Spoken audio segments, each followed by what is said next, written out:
Пацыент не дачакаўся дапамогі ў барысаўскай лякарні. У баранавіцкай гімназіі зацкавалі вучня. Непатрэбны падземны пераход у Лідзе, як фэйкавыя босы падманулі бухгалтараў, што Талібан рабіў у Беларусі, а таксама якім будзе надвор'е заўтра. Вітаю, сябры, лайк, падпіска, калі бяспечна. Пачынаем праграму «Белсат онлайн». У барысаўскай цэнтральнай раённай лякарні нумар 2 пацыент не дачакаўся кваліфікаванай дапамогі. Паводле ўнучкі ейнага дзядулю даставілі ў прыёмны пакой каля 9 раніцы. Паміж 11 і 12 гадзінамі яго агледзеў доктар, дзядулю паставілі кропельніцу. Аднак на новыя скаргі на здранцвенне рукі і задышку медыкі, сцвярджае дзяўчына, не рэагавалі каля 6 гадзінаў. Толькі калі о 18:40 у пацыента пайшла пена з рота, яго забрала рэанімацыя, але праз некаторы час дзядуля памёр. Дзяўчына звярнулася ў Мінздароўя, яна патрабуе правесці правяранне. У галоўным управленні аховы здароўя Менскага аблвыканкаму паведамілі, што стварылі камісію для высвятлення ўсіх абставінаў трагедыі. У Менску дзясяткі арганізацый сталі ахвярамі новай схемы ашуканцаў. Бухгалтары атрымлівалі ў месенджерах паведамленні нібыта ад кіраўнікоў кампаніяў з просьбай паведаміць рэквізіты і рэшту на рахунку. Пасля, пад выглядам закупаў камп'ютараў ды іншай тэхнікі, іх прымушалі тэрмінова перавесці грошы за мяжу. Ашуканцы дасылалі падробленыя аплатныя даручэнні і ціснулі на працаўнікоў, пераконваючы, што ад пераводу залежыць важная ўгода. Не ўдакладніўшы інфармацыю ў сапраўдных кіраўнікоў, бухгалтары адпраўлялі грошы зламыснікам. Агульная шкода ўжо перавысіла 300 000 рублёў. Распачалі крымінальныя справы за махлярства. У сацыяльнай сетцы Трэц літаральна крык аб дапамозе беларускі з баранавічаў. Дзяўчына расказала, што ейнага малодшага брата ўжо 2 гады жорстка цкуюць у 4-й баранавіцкай гімназіі. Суды, заявы ў міліцыю, звароты ў вышэйшай інстанцыі і праца з псіхатэрапеўтамі нічога не дапамагло. Каб абараніць дзіця, сям'і давялося апублічыць праблему праз сацыяльныя сеткі. Мы патэлефанавалі ў гэтую гімназію, каб атрымаць каментар, аднак у кабінеце дырэктара проста не здымаюць слухаўкі, а сакратарка катэгарычна адмовілася што-небудзь каментаваць. Пад допісам сотні абураных каментароў. Карыстальнікі, у тым ліку, згадваюць нядаўную трагедыю з давядзеннем да самагубства школьніка ў Берасці і патрабуюць ад адміністрацыі гімназіі нарэшце пачаць працаваць. Шмат хто раіць проста забраць дзіця са школы. Але сям'я абураецца, чаму ахвяра павінна збягаць, калі побач з домам ёсць ейнае законнае вучэбнае месца. Афіцыйны акаунт УУС берасцейскага аблвыканкаму сцісла адказаў, што прыняў інфармацыю да ведама. Паводле кодексу аб адукацыі і пастановы Мінадукацыі нумар 227 школа абавязаная гарантаваць дзіцяці бяспеку. На практыцы пасля сігналу пра булінг установа мусіць неадкладна ізаляваць ахвяру ад меркаваных агрэсараў, правесці ўнутранае расследаванне максімум за 5 працоўных дзён, падключыць псіхолагаў і працаваць з нападнікамі ды іхнымі бацькамі, пры наяўнасці правапарушэнняў самастойна перадаць справу ў міліцыю. Аднак бачым, што сістэма пачынае варушыцца толькі тады, калі здарэнне набывае шырокі розгалас. Як вы мяркуеце, хто ў гэтым выпадку павінен несці адказнасць? Дзяліцеся сваім меркаваннем у каментарах. У Лідзе будуюць першы ў горадзе падземны пешаходны пераход. Але мясцовыя жыхары ўжо называюць яго марнаваннем грошай. Пераход з ліфтам для маламабільных людзей з'явіцца каля гіпермаркету і павароту на Бароўку. Лідзяне пытаюцца, навошта дарагі аб'ект там, дзе, на іхную думку, невялікі паток пешаходаў.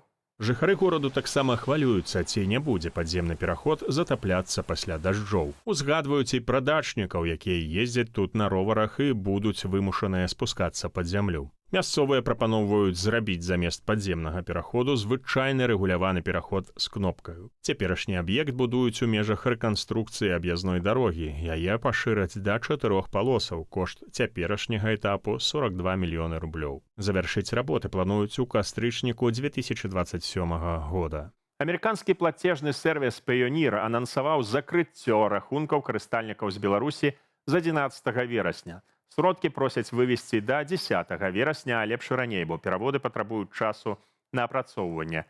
Прычынаю называюць змены ў працы банкаўскіх партнёраў. Вывесці грошы з Payoneer можа быць няпроста, бо з сістэмаю ўжо не працуюць беларускія банкі, якія трапілі пад санкцыі. Грошы можна зняць праз картку Payoneer, але адкрыццё новых картак ужо абмежаванае для беларусаў.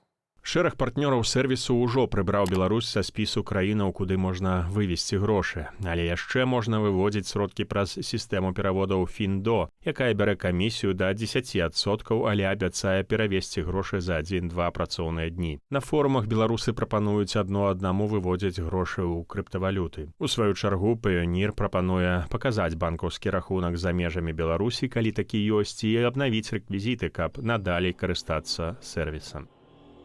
У пірожаных з Пінску знайшлі кішачную палачку і залацісты стафілакок. Што праўда, заяўляюць гэта ў расійскім дзяржстандарце. Там папоўнілі спіс небяспечнай прадукцыі дэсертамі беларускай вытворчасці. У пералік трапілі пірожаныя «Слімак» і «Эгер», які выпускае пінскі Каппрам. У «Слімаку» выявілі перавышэнне дапушчальных мікрабіялагічных паказнікаў, а таксама бактэрыі групы кішачнай палачкі каліформы. У «Эгеры» ж усяго ў 0,1 грама прадукту знайшлі бактэрыі залацістага стафілакока. Сталася вядома, на якім узроўні рэжым Лукашэнкі прымаў дэлегацыю руху «Талібан», што цягам некалькі дзён была ў Беларусі. Як паведамляе радыё «Свабода» са спасылкаю на афганскі бок, першую сустрэчу правялі ў Міністэрстве прамысловасці. Там дэлегацыю сустракаў намеснік міністра Дзяніс Бакей.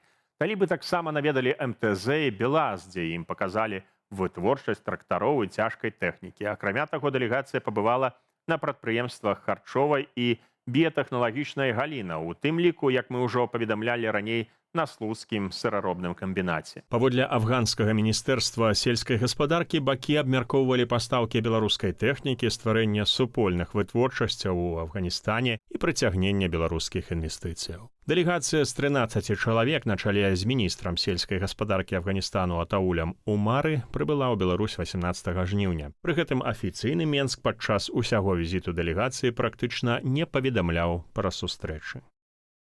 80-гадовы арцыбіскуп эмерыт Тадэуш Кандрусевіч вярнуўся да душпастарскай дзейнасці менш чым праз месяц пасля аперацыі на сэрцы.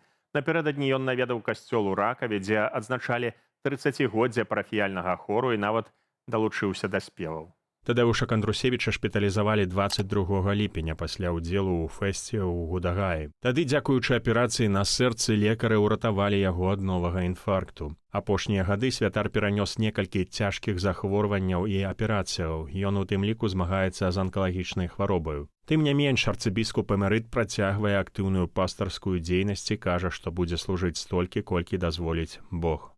Заўтра характар надвор'я ў Беларусі істотна не зменіцца. Месцамі пройдуць кароткачасовыя дажджы, у асобных раёнах магчымыя навальніцы. Найбольш інтэнсіўнымі ападкі будуць на поўначы краіны, на поўдні верагоднасць дажджоў меншая. Вецер заходні і паўночна-заходні парывісты, ноччу месцамі туман. Тэмпература ўначы ад +6 на поўдні да +13 на поўначы. Удзень да +23, у Менску ноччу 10-12 цяпла, днём да +20 градусаў. Магчымы кароткачасовы дождж.